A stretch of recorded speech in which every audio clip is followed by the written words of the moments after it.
As it has been established multiple times, there was no definitive firsthand evidence presented at the impeachment hearing. No new facts were introduced that weren't already entered into the record. That did not stop the theatrics in the Republicans, and it did not stop members of the committee from pretending they had evidence like that. Most notably, Florida Congressman Byron Donalds.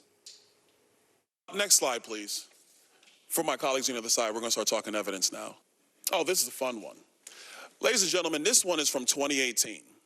This is about 4 months before Joe Biden launched his campaign for president of the United States, December 2018. The highlight is, this is a text message between Jim Biden and Hunter Biden. Hunter Biden was in a bad way, by the way. He was really strung out. He lost a bunch of money. He needed help. Jim Biden says, "This can work. You need a safe harbor. I can work with your father alone." It'll probably take several months and everybody can read the text. Now, again, none of that's actual evidence of an impeachable offense by President Joe Biden, but the real issue with that presentation is that the congressman from Florida apparently brought in fabricated Photoshop slides of text messages as his supposed evidence, which eliminated the actual context and was incredibly deceptive. And he was subsequently called out on it in the hearing by his colleague, New York Democratic Congresswoman Alexandria Ocasio-Cortez. Earlier today, one of our colleagues, a gentleman from Florida, presented up on this screen something that appeared to be a screenshot of a text message containing or insinuating an explosive allegation. That screenshot of what appeared to be a text message was a fabricated image. It was a fabricated image. I don't know where it came from. I don't know if it was the staff of the committee, but it was not the actual direct screenshot from that phone. And in fact, I would like to submit to the committee the actual full context from the Ziegler Affidavit number 1, Exhibit 402, of the full text of that exchange. Do I have permission from the chair? Importantly, what was brought out from that fabricated image excluded critical context that changed the underlying meaning and allegation that was presented up on that screen by this committee and by members of this committee. Congresswoman Alexandria Ocasio-Cortez is the number 2 Democrat on the Oversight Committee, and she joins me now.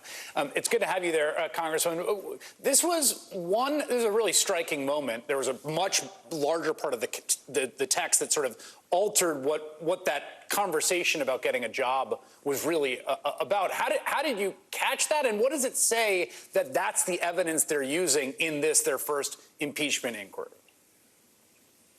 Well, I think this just speaks to the tremendous amount of teamwork that we've been able to accomplish on the House Oversight Committee. Of course, it's an honor to be the vice-ranking member under Congressman Jamie Raskin, who we just heard from. And I think the leadership and the collaboration in that committee, and also the depth and dedication of work, people have been poring over these documents, at least those documents that House Republicans are even divulging before and sharing with the public before the hearing. But I think immediately when this screenshot was raised, first, this was not something that had been seen before, but vaguely had seemed familiar. I think we had our committee staff really tearing through every possible document to try to piece together how this possibly even came to be. And I think we were finally able to match up in real time what the actual context was, as opposed to what Congressman Byron Donalds chose to put on that screen.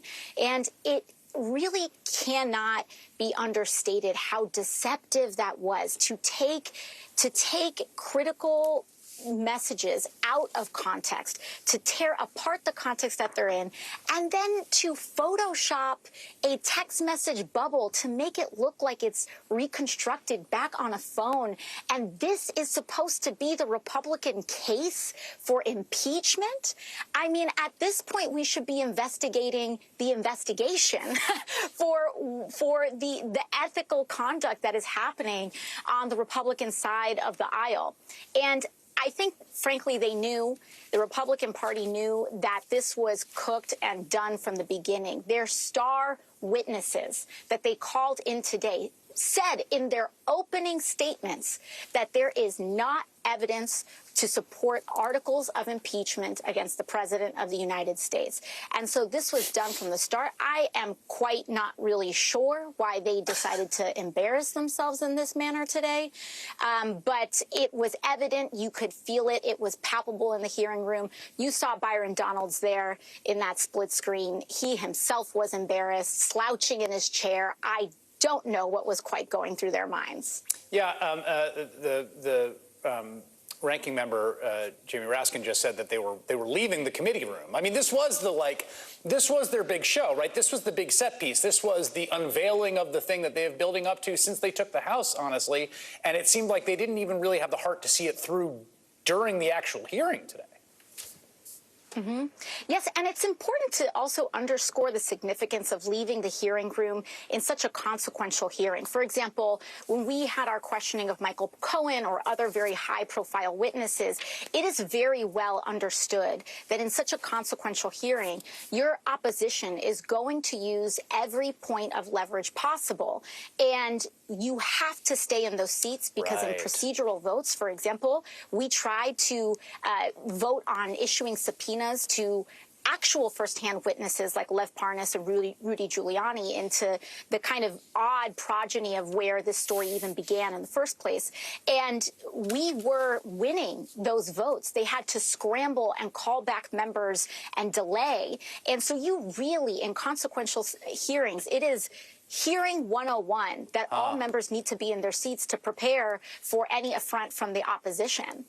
That's a really interesting point, and they still didn't. They couldn't. I mean, which sort of segues to the larger breakdown of discipline here that's happening in the entire House. We're here 2 days away from a shutdown. I mean, I think again, it's unclear what they really want, but they're floating these insane cuts to Title I, which is the huge federal education program for low-income districts. Cuts to WIC, which is for women with infant children. There's a bunch of people who aren't going to get paid. I don't really know if they know what their demands are. It's these big spending cuts, but even those they can't quite stomach. Do you have an understanding of what the ask here is, I guess? I think there's an enormous amount of speculation as to the motives of this Republican infighting. And as you said, the stakes are very, very high. And for some folks that might say, oh, these federal employees may be getting back pay. Many will, but there are many people who are working who will not get back pay, including employees of federal contractors. Even in the House Capitol itself, the cafeteria workers are contract workers. And these workers are terrified because they may not get back pay. And these are some of the most vulnerable workers that we see. You're making just a couple bucks an hour. You cannot afford to miss a paycheck, let alone get one late, let alone not have it repaid. And so they are literally, the Republican Party is literally biting the hands that feed them here in the United States Capitol by playing games with a looming government shutdown. And ironically, many of the members that were wasting time in that impeachment hearing today are the same members that are holding up the votes necessary for us to pass a clean resolution to fund the government while folks settle out their differences. So as to their end game, I think, frankly, some of them just want to file a motion to vacate against Speaker McCarthy, and they think that if you shut down a government, create a crisis, then you can try to file a motion to vacate their own Speaker of the House, Republican Speaker of the House. But beyond that, it's very difficult to try to understand what the end game here is. All right, Congresswoman Alexandria Ocasio-Cortez, great pleasure to have you on. Come back anytime.